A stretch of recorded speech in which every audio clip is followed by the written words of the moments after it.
Hello on the Rockers. Curtain up, light the lights. We are chatting with the Boys of Broadway, Tony nominee Gavin Lee from Mary Poppins, the Spongebob Musical, and many more. And theater stud Jacob Dickey is here from Aladdin and Company, both enjoying the run in Sondheim's Old Friends, headed to Broadway with me, your sassy host with the sassy most. Raise a glass, let the drinks begin. Here's to us. Who's like us? Damn few. Damn for you, I say. Cheers. Thank you for being. Life is a banquet, and most poor suckers are starving to death. I'd like to propose a toast. This is On the Rocks with Alexander, where I drink with your favorite celebrities as we talk about fashion, entertainment, pop culture, reality TV, and, well, that's about it. So pop a cork, lean back, and raise a glass to On the Rocks. Fasten your seatbelt. It's going to be a bumpy night. Buttons and bows and pantyhose. On the Rocks podcast, the place where we're too glam to give a damn. Follow us on Instagram and TikTok at On the Rocks in the Air, and on Facebook, On the Rocks Radio Show. Send me an email. Book me for a pride, wedding, funeral, quinceanera, bris. I don't care. I'll show up. Info at ontherocksradioshow.com. Send us your comments, your guest requests, and your guest questions. The show's presented by Straw Hit Media. You can watch and or listen to our now over 393 episodes for free at ontherocksradioshow.com. You can watch us on Apple TV, Roku, Amazon Fire TV, on the Outlet.tv app, Facebook Watch, on GED Magazine, and I Love Gay LGBTQ, streaming with pride on SVTV and on Channel 31 in Boston, of all places. We proudly tape at UBN Go Studios, your one-stop place for podcasting. All right, let's get the show on the road. Gavin Lee, giving us some English flair, is no stranger to the West End or Broadway, with leading roles in Mary Poppins, for which he received an Olivia and Tony nomination and won the Drama Desk Award. Well, excuse us, fancy pants. He also appeared around the globe in Les Miserables, has appeared as Squidward in SpongeBob SquarePants, again earning a Tony nomination. He's also been seen in How the Grinch Stole Christmas, Beauty and the Beast, Oliver, Joseph, Showboat, Singing in the Rain, and the list goes on and on. He's currently appearing at the Amundsen in Los Angeles alongside Miss Bernadette Peters and Leia Salonga in an all-star cast in Sondheim's Old Friends until it heads to Broadway. Please welcome Gavin Lee. Wow. There we go. Also joining us today as part of our Boys of Broadway, Jacob Dickey made his Broadway debut in Aladdin. He also shared the stage with Patti LuPone and Company. He's also appeared as Moses in Stephen Schwartz's Prince of Egypt and appeared in productions of Mamma Mia, Emojiland, and Next to Normal. He is the wolf to Bernadette Peters' Little Red Riding Hood and George to Bernadette's Dot in Sondheim's Old Friends. Well, he isn't showing off his chest, he's showing off his voice, and sometimes he's doing both at the same time. Please welcome Jacob Dickey. Hello, hello. So I'm just gonna tell our audience again, I was there for opening night of Sondheim's Old Friends, and I'm going back later tonight for my second time, so I'm very, very excited. I just want to know, before we deep dive into it, what was your first exposure to musical theater growing up? Me, I did community theatre from when I was about 9. And I'm showing my age here. My first dance class that I ever went to was disco dancing. You used to be able to go to a class to learn how to do disco dancing. I clearly wanted to be John Travolta in Saturday Night Fever. So yeah, community theatre was how I kind of got into it. And then I think I knew by about 12 or 13 that this is what I thought I wanted to do. And my dance teacher was like, well, then you'll be going to this college in London because that's the one she went to. So that's kind of the path I took. And Jacob, and you were in a military family, so you kind of moved around a little bit, yeah? Yeah. I was in that. Both my parents were Marines, and I got my start in church choirs and church productions, and then similarly transitioned to community theater. We moved all the time, so it was like always finding a little community, and it eventually became community theater as my community, and did it through high school and went to college for that, and here we are. So Jacob, I have to know, being part of a military family, and from the research I did, you came from a very conservative Christian family. We know you sang at church. How did that kind of counteract with your burgeoning sexuality? Like when you started to notice that maybe you were a little different than the other boys? Interestingly enough, all through high school, I was very aware I was attracted to men, but just because of the way I was raised, it never even crossed my mind that like I was gay. It just was a part of me. And then, of course, I went to musical theater college and was like, oh. This is what that is. And, it's a journey for my parents. My parents are so much more liberal, thank God, than they were growing up. But they were amazing parents. They were always so supportive of like me and my brothers. And I have an older gay brother, younger straight brother. So they've had to deal with a lot of different paths and experiences, and they've handled it very well, in my opinion. And so they've been very supportive, and I'm so grateful for that. Okay, so your gay brother, what's his name and phone number? His name is Cody Dickey. He's a chef. He is married and monogamous, which is upsetting. That's like a unicorn. I know. And Gavin, we share a coming out story, so I just want to know, at what age did you come out as straight in theater? You know what? When I went off to college at 16. I went down to London and went to college, and my mum in the later years said, "Oh, we thought that you were turning gay because you were coming back from college like in the first semester," and it was like, I can be the campus person in the cast, I'll tell you that much. But yeah, my mum was a bit confused for a while, and she's like, "No, Mum, I'm just now with people that I just want to express love with and be camp with." And so yeah, no, I'm very happily married with 3 kids, but I get mistaken for gay many a times. I don't know why. You know what's so funny? My friends and I play a game, English or gay. Well, I can do both of those if you want me to. Yeah. Now, both of you have taken leads in a Disney musical. Creatively, we grew up on Mary Poppins. We grew up on Aladdin. Creatively, as an actor, how did you create your character, so to speak, when we know these iconic characters? You pay homage to what the audience expects to see, but you also have to make it your own. How did both of you do that? Well, I came into Aladdin a few years into it, so I was already kind of in a replacement situation, which can feel a little daunting because you want to be exactly what they want to be, but you also want to bring your own energy. And for me, my experience with Aladdin, Disney was very open to, as long as you hit the marks they need, because they've already said it, yeah, you can fill it in with whatever personality you have. And I was lucky enough to be with the show for almost 4 years. So to see my own growth as an actor and a person through the character of Aladdin was really special. And I feel like I walked away a better person and a performer because of it. Now, because you were the understudy for Aladdin, did you have like an All About Eve moment, and that's how you got to take on the You role? push off the stage. Yeah. That magic carpet malfunctioned. No, it was all timing. I got there, and then I ended up being like the interim Aladdin. Anytime we had a gap of a month or two between full-time Aladdins, I would step in and be Aladdin for a month or 2 months. I went out on tour and covered for Adam Jacobs for 2 months, and yeah, so I've just done it all over for a variety of times. And it must have been amazing to be like, okay, the role is now yours. You can sit in it. You can be comfortable in it. You're headlining on Broadway. I mean, how does that feel to the young Jacob, as a little kid growing up? It's like, you are playing Aladdin on Broadway. Oh, I mean, it was crazy. It was crazy.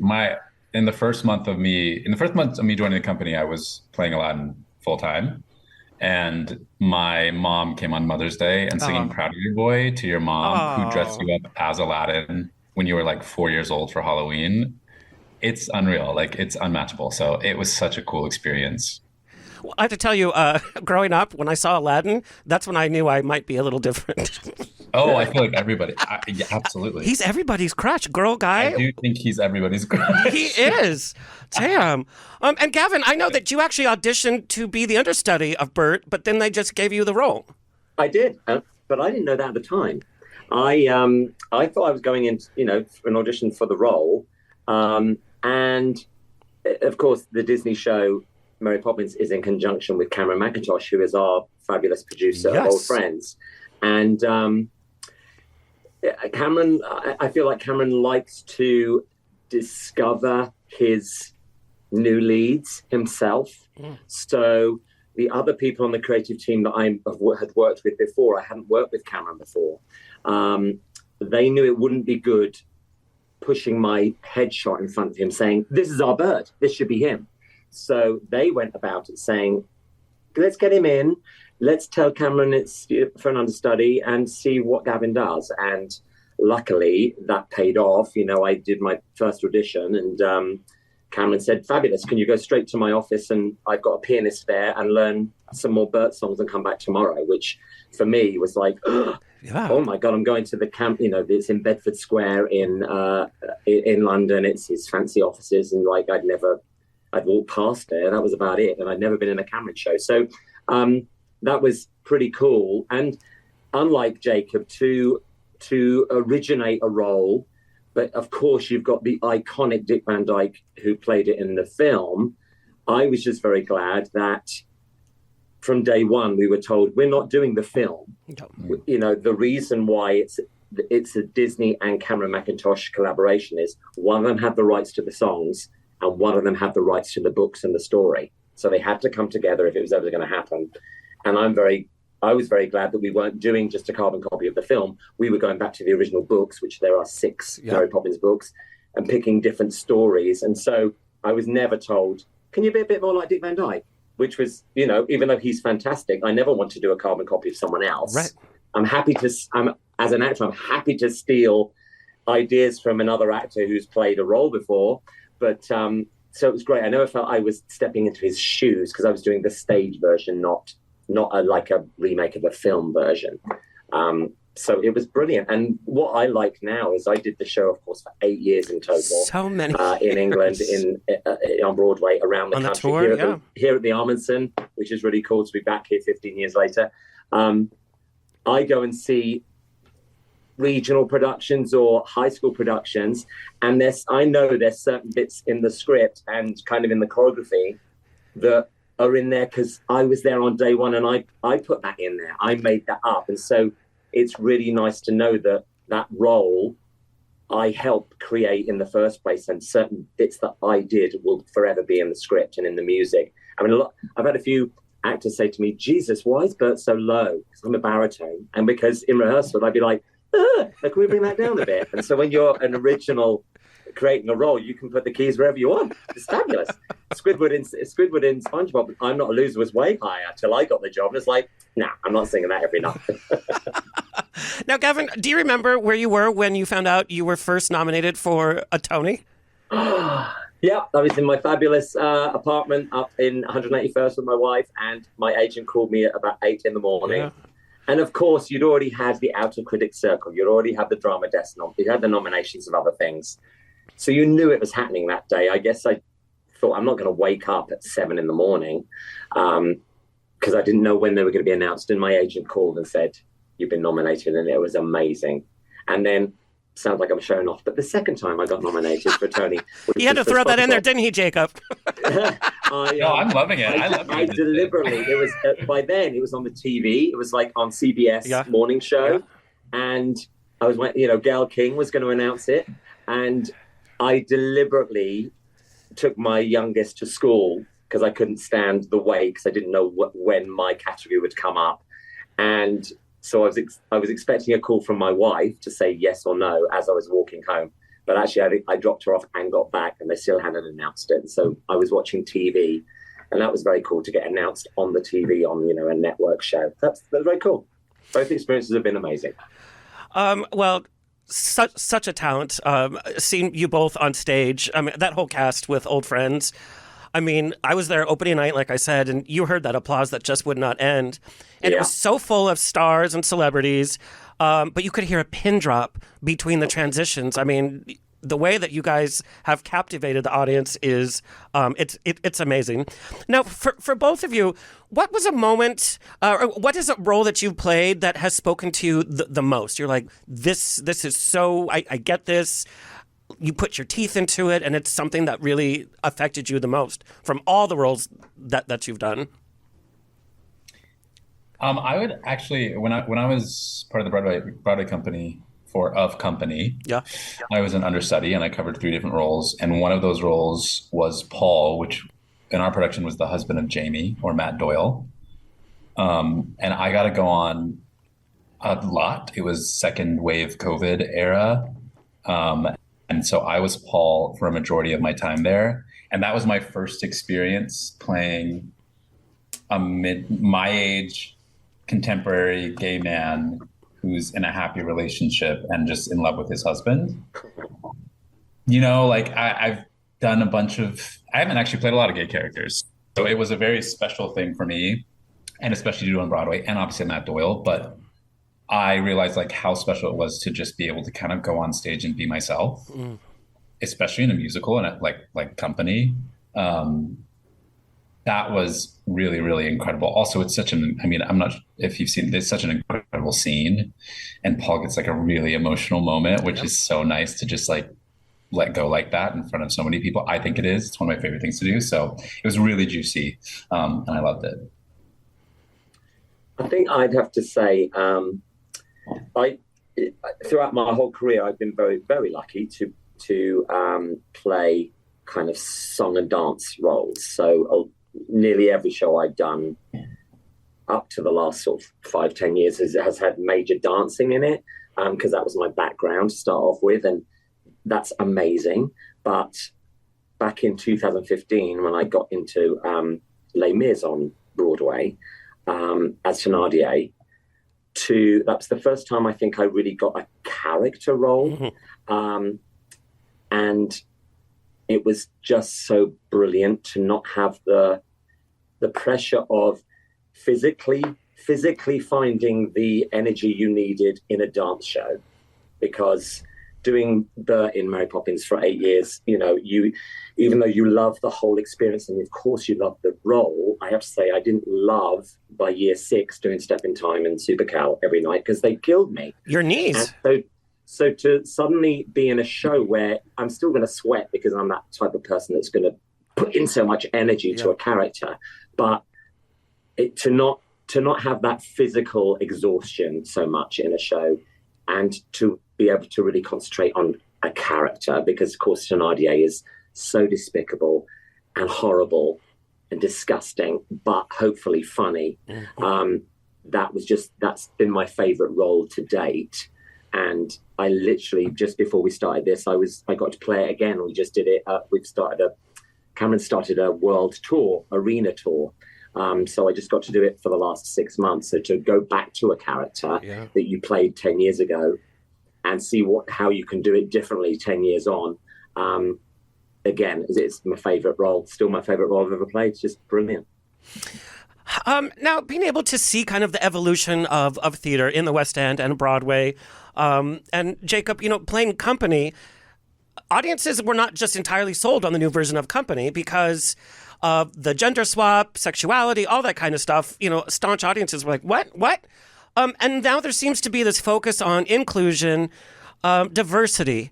Cynthia Erivo caused a big sensation because they announced she's going to play Jesus Christ Superstar here at the Hollywood Bowl. We know that Evita casting got a lot of guff. From both of your perspectives, is there such a thing as theater getting too woke, or are we sacrificing any of a show's original message and energy by trying to create this kind of environment, which is a hot topic right now in movies and in theater? Well, I think, when I first heard about the Company was in London, first of all, and Bobby's a girl. I immediately was like, oh my God, isn't that fantastic? We're all going to want to go and see Company again now, because it's totally changed the whole story.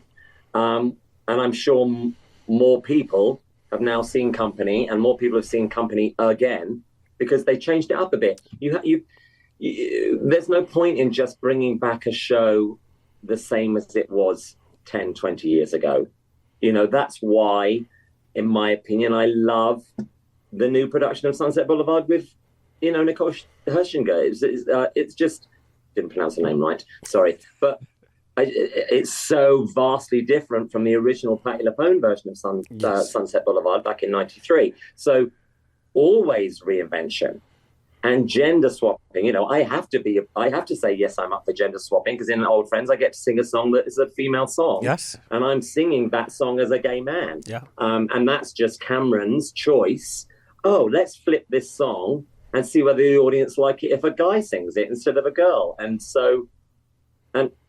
I've had a lot of nice comments. Maybe they're just being nice to me to my face, but I think it's great how in our show, we're not doing the songs as they are written in the show that Sondheim wrote. We're taking that one song, and we, the actor that's been chosen to do it, is doing it how they want to do it, out of context. And I think that's why people are loving this show so much, because they always knew that was a good song from that show. But now I've seen it out of context. It's a brilliant song as an entirety on its own. And that's what I think most people are getting from this show. They're getting a smorgasbord of Sondheim. They're getting all the best songs from all of his fabulous shows, but they're seeing these songs in a totally different light. So I love all the swapping around of genders and ages, and why not? And I have to tell you, the way Old Friends is presented, the orchestra is so lush, the sets are gorgeous, the costuming is great. With everything going on in the world, it's like coming home. It's like you can breathe, because we know Sondheim backwards and forwards, and we've seen production after production. And this celebrates that energy where you just feel comfortable and it's like coming home. But the new twist on everything makes it all new again. And it unified that audience. The audience was old, young, gay, straight, celebrity, casual. It was just everybody was unified for those 2.5 hours. It was just amazing. But Jacob, talk about this woke theater from your experience being in a woke production. It was interesting because I was part of the cast on Broadway, and then I also took the show on a national tour, which are very different audiences than you get in New York. And that's the point. And on the national tour, we certainly got some pretty interesting reactions to the gay couple. We also on tour, our Bobby was Black. The first scene was also Black couple with Bobby. So the first interaction you're seeing is all Black people as normal couples relating. And as the country where it stands right now, it kind of ruffled some feathers in a surprising way to us, but also in not surprising ways. But I think our biggest experience with the gender swapping was like, it either excited or it repelled. And that's my favorite type of theater, is like, that's the most exciting type of theater. Either you like completely love it, or you're like, that's not for me. No, thank you. And I'm so okay with that, because as much as I love just classic, like feel good theater, entertainment based, whatever the term is that I'm not coming up with right now, I also love polarizing theater. Do I think Company with just a woman in the lead is polarizing? Personally, no, because it makes so much sense if you look at the text. Yes. And the original Bobby, if people went back and watched the original show, he's a douchebag. Mm-hmm. And that is the story, is like, he's a douchebag. Yep. And you're watching this guy who's privileged go through his life, make terrible decisions, and you kind of don't really like him, but you do like him because he's so charming. And then flipping it into a woman is like, all of those themes just became even more prevalent to this society, to America. And whether people wanted to accept that or not, that was just kind of up to them. So I would rather it be exciting than the same old, similar to what Gavin said. Like, if you're going to revive something, do something with it. Gavin, I want you to spill the tea just a bit. You were in the film version of Phantom of the Opera. You were in the masquerade scene. Uh-huh. No offense. Good luck spotting me. No offense. The movie was a bit of a mess. When you were filming it, what was it like being on set? Do you kind of know what direction the film was going in? Was it a good experience? Spill all the tea. Well, do you know what? So I knew that this version of this, they were filming Phantom at some time with studios or whatever studio it was in London. I had nothing to do with it. I've never had anything to do with the Phantom show or anything. And my agent called and said, Peter Darling, who of course is an amazing choreographer, he choreographed Billy Elliot and Matilda, two absolutely amazing West End Broadway shows with brilliant choreography. He was a choreographer. I didn't know him, but he said, Peter Darling's called. Would you like to be his dance captain for the masquerade scene? And I was like, yeah. How does he know my name? I've never worked for him. So, as an actor, you always love it when someone calls and says someone would like you for a part or for anything, instead of, would you like to come and audition? So, of course, I jumped at it. And him and his assistant had already been working on the film for like 4 months. They were exhausted. They were busted. They decided they'd bring someone else in, a dancer or someone who's done a bit of choreography, to kind of just revive them a bit, because they hadn't even started working out any of their choreography. And they left me to work out little sections on the staircase with partners and things like that. It was absolutely wonderful.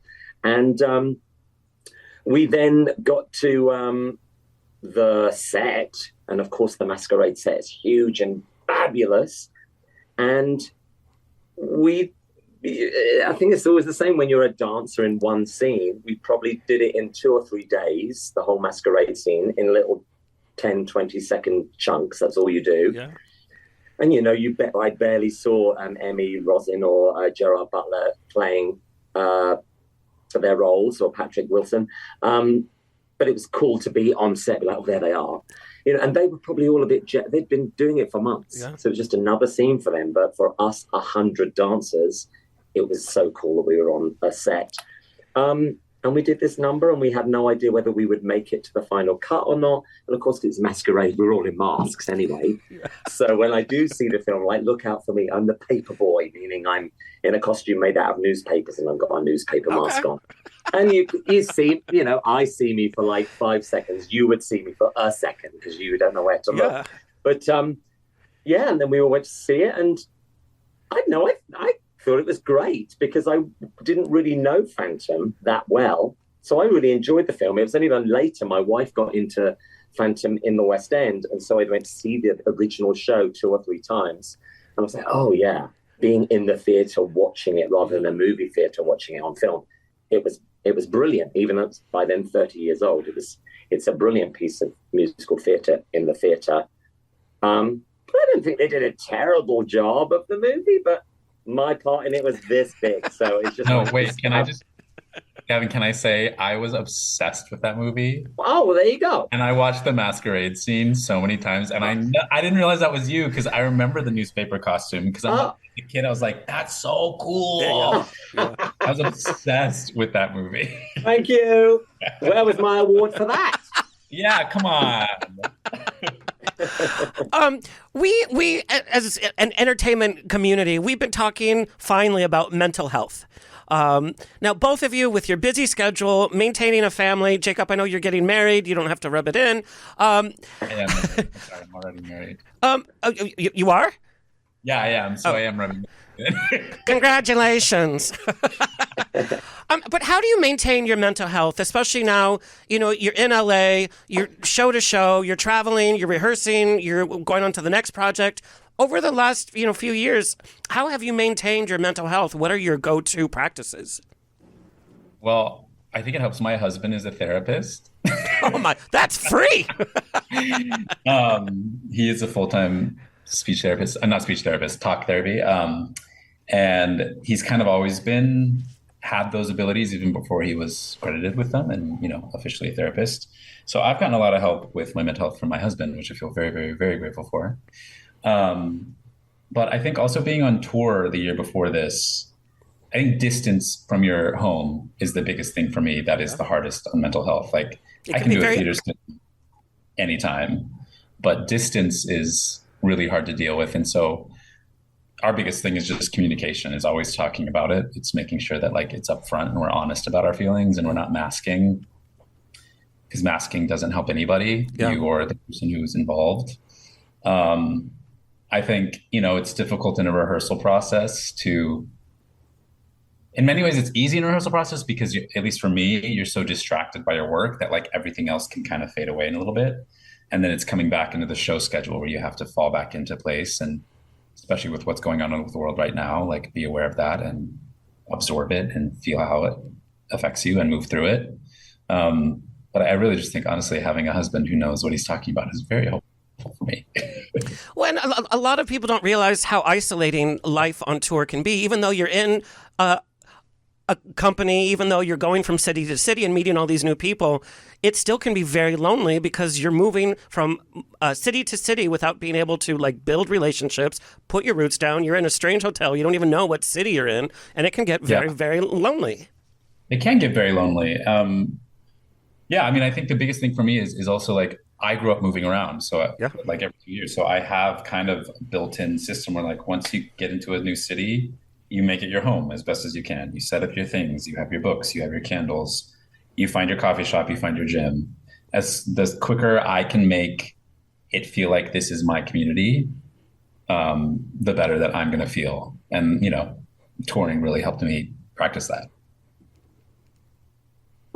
Yeah, and I mean, I'll just add, since the pandemic was terrible, me and my wife and three kids, just as an actor, both of us being actors, no work at all. Just it was awful. And the first job that came up after the pandemic was getting to be Lumiere in this new production of Beauty and the Beast that Disney put on, that started out as a UK tour and then went to the Palladium in London. Yeah.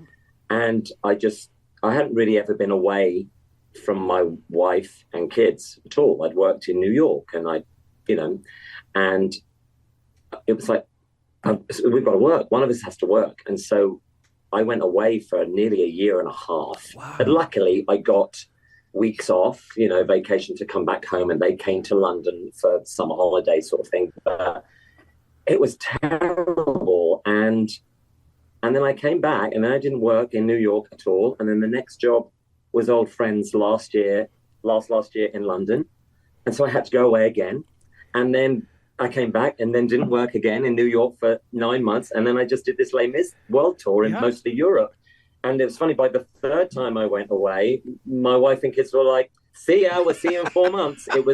It's amazing how you can, if you've got a solid, brilliant, understanding partner, which I do, and kids they've grown to understand that, oh, daddy's away again. So, I came back after this 4 months away with Les Mis in Europe, and I had 2 weeks at home rehearsing this Old Friends. And then I've come to LA for 6 weeks. But thank God we go to Broadway in 2 weeks' time, and I get to stay there until summer. I'm actually in a New York show. I'll have my days at home with my family. I just have to go and do the show at night. And that's all I want. That's all I want at being old, one of the older people in the cast. Having a wife and kids, is just got to the stage where, I just want to be able to commute to work, do my job, 8 shows a week, come home, pay the bills, be with my family. And that hasn't happened since the pandemic. So this job, when Cameron said, would you like to do it again in New York, starting off in LA, it was kind of like, oh my God, Cameron, this is what I so need for me and my family. So, but I same as Jacob, I just got this partner that has had to grow to understand that this is how we have to live until the New York job comes up again, because we're both actors, and so it's been really hard. But I'm so looking forward to being home and getting to work from home for a little while. Now, with everybody that you've shared the stage with, have rubbed elbows with, and all your theater years, do either one of you still get starstruck? Bernadette Peters and Salonga. Well, that's what I mean. Yes. My final callback was a chemistry test with Bernadette Peters. Oh, my. How do you even prepare for that? Oh, my God, Jacob. I know, Gavin, you didn't know that. Not a lot of people know that. It was... I didn't know how to prepare except just know the song and then just do the thing. And our one of our associate producers gave me a call and was like, just come in and do your thing, be chill, don't be too overdressed, don't be too serious, just chill. And then Bernadette walked in and was like, okay, what are we doing? And I was like, oh, okay, so that's insane. Yeah, I definitely was deeply starstruck by Bernadette Peters and Salonga. I mean, the second I first heard her singing, I'm like, that's the voice I grew up with. 100%, Reflections, yes. That is my song. When I first saw that show, that movie in theaters, it's stuck in my head weekly. Yeah. Such a little gay boy song. I get absolutely starstruck. I mean, for me, I went to see Miss Saigon at Drury Lane in London when it opened in 1990. Immediately bought the LP. Yes! Really old. The LP. And you always got the LP, not the tape, because the tape was small, you didn't get many pictures. Yep. LP, you got all these pictures. Yes! And there's Lea Salonga as Kim in Miss Saigon. Wore that record out, so many scratches on it because I played it so much. And then to walk into the room and then hear her sing the songs she sings in our show, and you close your eyes and it's 18-year-old Kim's voice coming out, because her voice is flawless, hasn't changed, degraded at all in 30 years. And Bernadette Peters, I used to watch the Into the Woods and the Sunday in the Park with George PBS recordings. They were on BBC Two in England in the late 80s every Christmas for about 4 years in a row, and I used to get the TV Times and circle when they were on and sit there and watch them. So to just see her in the room on day one of rehearsals was ridiculous. And now, I start on stage right. Half of us start on stage right, half stage at the top of the show. Bernadette's there, and she's always coming up, how's my Gavin today? What you do? And of course she's a normal person, but it's still Bernadette Peters standing there. And in the opening number, I don't know if you noticed, but I get to actually goose her. Goose her, and she goes, like that in Comedy Tonight. And I'm like, I get to goose Bernadette Peters every night. Boom. Too much. It's too much. They're too iconic. Now, the show starts and it does not stop. As actors, all the transitions, all the sequences, going from comedy to drama to comedy to drama. What is your warm-up process as an actor? Because you can't just focus on one character. You have to do it all. What is your warm-up process to get ready? Well, I have to say, I know I'm jumping in a lot here, Jacob, but no, go. The great thing I love about this show is you literally come off from singing company. You're like, I'll put on my moustache. Now I'm going to sing Weekend in the Country and Little Night Music. Then you're running off. Quickly, let's put on our Sweeney Todd costumes because you're going to sing the Ballad of Sweeney Todd. And then you're going to put your top hat on, and then you're going to sing Sunday from Sunday in the Park. It's just, you just can't believe your luck. You're singing all the best songs from all these brilliant shows. It's brilliant. And there's no prep. It's just as long as you're warm and you get in the groove of, you hear the intro. I think the audiences, a number finishes and they applaud wildly and they hear the intro of another song. And if you're a Sondheim fan, you're like, and now we're getting this one. Yeah. And that's how we feel every night. And now we get to sing this from this show and this from this show. So just warm your voice up, warm your body up, and let's go, because it's like a bullet train of Sondheim all the way through. Do you agree, Jacob? Oh, absolutely. I was going to say, you can't really prepare yourself beyond just like warming up the way you usually would. And I think that's what's so nice about it. Like they kept saying in the rehearsal process, like you are these characters, but it's also your interpretation. It's also you. So in a way, it's like you don't, at least the way I look, like I don't have to do a full deep dive into like George's entire journey. I'm showing this picture of George in this moment, and then I have to move on. Yeah. And so it is like, it's just a fast moving train, and it's so fun in that sense. Cause you just, as having understudied for so long, I feel like I'm understudying this show, but I'm playing every single role. I'm understudying all at once. Like, what a cool experience. And the cool thing about this show is we have 2 onstage swings and 2 offstage standby swings that cover they kind of cover our tracks, but they don't necessarily cover everyone's solos. So we all understudy each other's solos and duets. And back in London when we did the show, after we'd all kind of rehearsed the movie, we had one afternoon rehearsal, like a dress rehearsal, and no one did their own song. So we kept running out into the auditorium, and you'd watch someone else singing an iconic song that Bernadette sung, and then you'd have Bonnie Langford singing it instead, or then instead of me singing a song, you'd have Jeremy Seckham in our show doing it, and then I did the Sweeney Todd section. And so it's really cool that Jacob, you saying it's like I'm an understudy going on for all the parts at once. We do actually, all of us, I think everyone in the show has some understudy of some sort. So that we're all covering, first and second covering each other's numbers in case we go off. Yeah. So that keeps us on our toes as well, because you're never just done with your show. You're like, oh, I need to keep listening to Jeremy singing Sweeney or Jacob singing The Wolf, because you never know, I might have to go on in a month's time. It's that sort of thing. And so it's a real ensemble, isn't it, Jacob? No one, even though we've got Bernadette and Leia above the title, no one's a star. Those two are so brilliant at making us all feel we're this one happy family that is celebrating Sondheim. And at the end of the show, I love that the first thing we do before we bow is we all turn and we applaud this fabulous picture of him. Just feels such a privilege to be in it's like a touring company family that, we're all getting to just show off his brilliant work. And what I was talking with Beth when she was here last week is I have never seen an ensemble have such grace towards each other, meaning very happy to hand over the spotlight because everybody gets their moment and everybody could lead that show. It is such a talented cast, but there's so much grace given to each other on stage, and that's palpable from the audience. I wrote a review for the LA Blade, and I said, nobody runs away with the show because they all do. And all of you guys are a star. And let's talk about this wolf, okay? We have seen Into the Woods a million times. We have seen Into the Woods a million times, whether it's our friend's production at their high school or it's Broadway or whatever.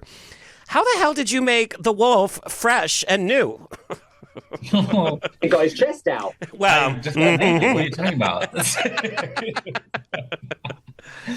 No, I mean, I think coming in with Matthew, our director, their vision for it was very clear. That kind of like we're taking the wolf, and because you only see, I think with all these numbers, like you're only seeing this. So like we have to tell the whole story in this number, just in case people don't know. And so the wolf to me is like taking the wolf to the nth degree. Like he is full sexual, carnivorous, like as far as you could go with the sex and with also like he might kill you kind of vibes. Sexy. I love a bad boy. I know, right? And it's, I just, when they told me I was going to wear an ears and a tail and be shirtless, I was like, I didn't realize that was my dream until just this moment. Next to Bernadette Peters, no less. Like that's the gay man's fantasy is a little cosplay, some nudity, and Bernadette Peters. Well, and then the picture that I have, I'm wearing my slacks, but those have since been changed to leather pants. We noticed. I'm sure you noticed. And that is something that I feel so cool about because I wore leather pants. I have a pair of vintage leather pants that I wore to like one of our final runs in the studio, and our costume designer loved it so much that they ended up being like, we should put them in leather pants. So I feel extra badass. And there's something about your tail, the way it just on its own. Like, yes! I know. It literally follows Bernadette around. It's like this tail is like, hi, hi. It is so wild. And It's so sexual. It's so sexual. And she's so playful when every night she does something. Like the other night she flicked a curl that was on my hair. The other night she like patted my chest. And it's like insane that it's Bernadette Peters, but also just so fun. Yeah. To do every night. I have to tell you another just really powerful moment. Gavin, the show is going, and then we come to a stop, and it's you, Could I Leave You? Uh-huh. That interpretation, that moment on stage, because the audience gets a chance to take the breath, and then your interpretation of that takes us on such a ride. We don't know if we're laughing or crying or what the hell that we're thinking. That must be a powerful moment as an actor because everything is at a standstill and it's just you. What goes through your mind when you get to sit in that song and tear it apart because it was really powerful? Oh, thank you. I mean, there is, I do get insecure sometimes with that song because it's sandwiched between Bonnie Langford singing I'm Still Here in her sequin pantsuit, giving it, and I'm here. Yeah. And then straight after, you've got Jason Pennycook coming on going, Buddy's Blues, which is so frantic.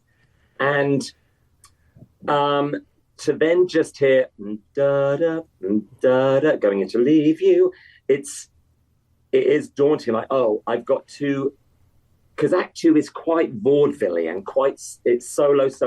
It's the big solos that you expect from Sondheim. So to shove that one in there, which isn't necessarily vaudeville or showy, and then not to, when I knew I was doing that number, I was over the moon because, people who might have seen me before, you haven't seen me do anything emotional, really. As I said earlier, I'm this song and dance man and no one put tap shoes on. So I was over the moon that I got given this song. But I also, when I got it, I was like, let's have a study. So on Spotify, I, listened to every recording, every woman who's ever sung it. And then I YouTubed Jan Maxwell's interpretation from The Last Time Follies was on Broadway. And she just bawls her eyes out. She's screaming at him. And it's brilliant. But Cameron was like, you're not angry and screaming at him because you're playing it as a gay man. He wanted to see the camp. He wanted to see the sarcasm because that song, nearly every line is sarcastic. And I was like, but I haven't got anyone to sing it to.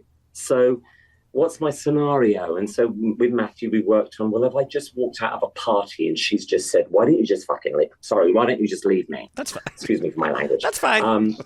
And so where am I? Am I in the backyard? Have I gone out of the patio doors? Is it late at night? You know, it's all those scenarios. What am I going to do with this? And I came up with this idea. It was like, it's a letter.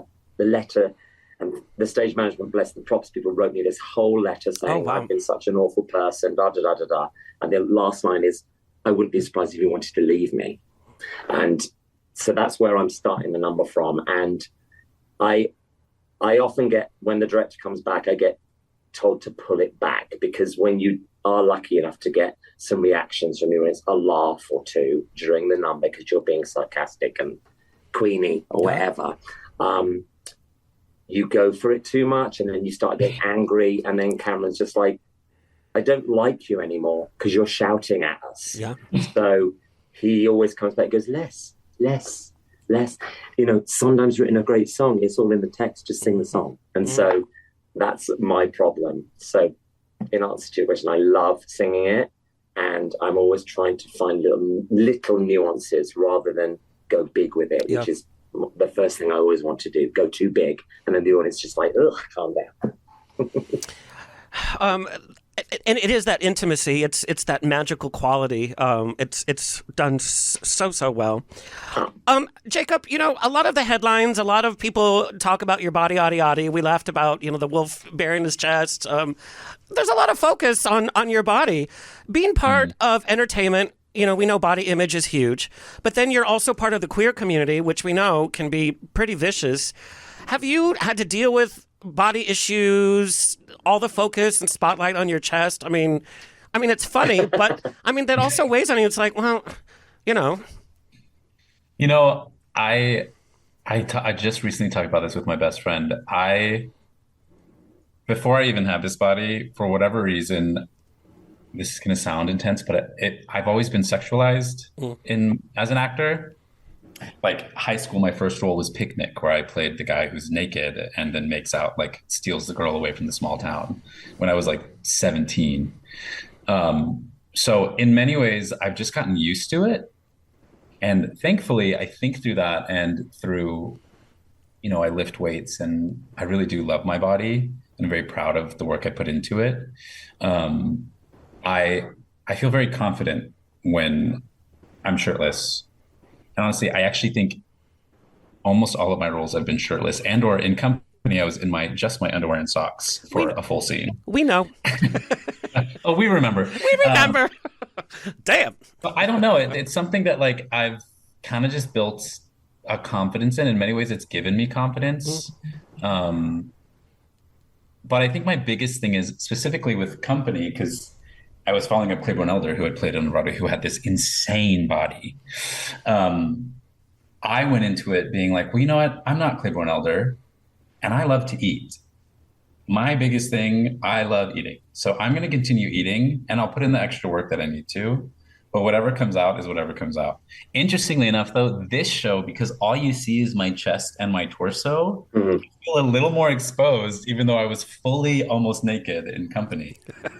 Because company's like, you see the whole package. Yeah. It's well together. But this is like, oh, they're just seeing this part, bitch. So like, okay, maybe this one is giving me a little bit more of a head trip. But at the end of the day, as long as I'm working out the way I like to work out, it really brings me joy to work out. And as long as I can eat what I want to eat, I'm a happy camper. So I'll take my clothes off anywhere, honestly. Well, we almost had a nudity clause for this episode, but way to go there. I have no pants on, actually, so yeah, I just want to scroll down. I'm not giving anything away, but the show ends on such a powerful note. Haha, pardon the pun. It's so bittersweet. Like I said, it's comforting to come home to Sondheim's music. It's comforting to see our Broadway icons take the stage. It's that you know, it's melancholy because we've lost Stephen Sondheim. You know, what is the future of his music? You know, we know jukebox musicals and movie musicals and Disney musicals and all of that. What do you think the future of Broadway looks like, and is there a place for Sondheim's legacy to continue as strong as it is now? think there is. I just think who doesn't think that Sondheim's whole catalogue isn't just they're just the best musicals ever. They may not have ran for 20 years on Broadway, but they keep getting revived. They've all been revived once, twice on Broadway and in the West End. And I just think they will continue to be, just like Oklahoma does, and Guys and Dolls does. It's just that all of his are in that category for me. That, I'll go and see a Sondheim show anytime there's a new production, because it's so intricate and so great. And what I love about our review, which is theoretically it's a review, it's just a bunch of songs. So anyone that has ever thought, Sondheim's not for me, it's too intellectual, it's too clever, here you're getting just songs. So what you've got, this song, it's not related to any other part of the show, it's just one song. You can cope with that and you can listen to the brilliance of it. And so I feel like this show is a great introduction to anyone who's ever heard, Sondheim's not going to be for me because it's not Wicked and it's not Aladdin or Poppins or something I can easily just relate to. This show is like this, I've said already, smorgasbord of Sondheim. It's just the best of everything. But yes, in 50 years' time, we'll still be doing productions of Into the Woods. All the high schools will be doing all the Sondheim shows. Yeah, I absolutely agree. The direction of Broadway is getting more commercial, more and more. Like, that's what sells, and IP sells. But I feel like anytime there's a revival of Sondheim, it's like a little hit of, this is why we're here. Yeah. Every time a Sondheim show comes around, I guarantee all of the brilliant musical theater writers who are writing these musicals based on IP and movies and books, what have you, I guarantee every single one of them will be like, Sondheim is the reason I'm here, because he is the archetype. He created musical theater in many ways. Obviously there's a ton of people who did that, but like Sondheim's language and his music, he's the GOAT. And like, he'll always come back. It'll always be back. And even if it's done in the same way, like this recent revival of Sweeney Todd was very kind of true to the original Sweeney Todd. It's still so exciting to see new voices, hear new voices, and see new faces in it. And I just think Sondheim will never go away, and it's such a beautiful thing to see it. Now, Jacob, everything that Sondheim, we know that he was a gay man. There's a queer sensibility to his music. You, as a gay man, interpreting that, what's your connection on a queer level with this material, and how does it speak to you as a gay man, coming from a gay man? What's so interesting is I was joking with my husband. I was like, it's so funny that I actually think I might be the only gay man in the show, which is the first time in my life. But I don't play any gay characters in this show. Like I said, like I am kind of the womanizer, eye candy track. And I was saying how funny, like I don't have any really sort of like my queer representation. And my husband was like, no, babe, you sing the beginning of Being Alive. Yes. That's, as a gay man singing the beginning of Being Alive, that is one of Stephen Sondheim's most personal songs. Bobby is one of his most personal characters because he was always the outsider looking in, trying to find his way as a gay man in a society that didn't want him to be a gay man. So that was something where I was like, oh my gosh, what an epiphany. Like, I was already excited to sing the beginning of Being Alive because it's Being Alive. But to be there center stage with the spotlight on me, being my out queer gay self, singing his words that he wrote really about himself, I think is so incredibly special. And then that song turns into this massive, stunning orchestration with everybody singing it. So like it becomes everybody's story, which is absolutely what Sondheim would have wanted. Like he wanted to write for everybody. Yeah. And so for that story to then extrapolate to everybody finding their own version of it, it's like, for me, it's like gay, and then it's everything. Gentlemen, I can't thank you enough for sharing your performance day with us here. It's been a pleasure to chat with you. My final question to you both is, what is your message to your fans? And tell us where we can find and follow you. come and see this show. If you're a fan of me, I hope you'll come to see this show and you'll see me doing some different things. That's why I love doing this show so much. You know, I'd never been in a Sondheim show before this, apart from one tiny production of Saturday Night many years ago in London. So come and see this show, because we're not just waxing lyrical about how great we think the show is. We really do think the show is amazing, and the reviews have said so. So come to the show. We've got 2 more weeks in Los Angeles. We're on Broadway for a good few months there, and follow me on Instagram at Gavin Lee Official. That's how you found me. Love it. Thank you. And Jacob? I mean, I have the same message. Please come see the show. For my fans, I am naked again. We already talked about it. So if you just want that, you get it. And then you get a lot of other cool stuff. And follow me. I'm only on Instagram at JS_Dickey. So I'll be there, baby. And your OnlyFans? On my OnlyFans? Yeah. I want to start one every day, so I'll let you know when it happens. Yeah, okay. Gentlemen, thank you. Old Friends runs until March 9th. Go to centertheatergroup.org to get your tickets, and you better snatch them up. I'm telling you, they are going fast. It's one of the hottest commodities right now in Los Angeles. And that's all, folks. It's always a grab bag of fun here every weekend on The Rocks. Big thank you to our engineer and station owner, Tony Sweet. Please like, share, subscribe so we can continue bringing this fabulous programming coming your way for free. Until next time, stay happy, stay healthy, stay sexy, and if you drink, stay tipsy. We'll see you next week. This has been another episode of On the Rocks. Tweet me and slide into my DMs on Twitter and Instagram at On the Rocks On Air. Find everything On the Rocks for free at OnTheRocksRadioshow.com. Subscribe, like, review, and share. Until next week, stay fabulous.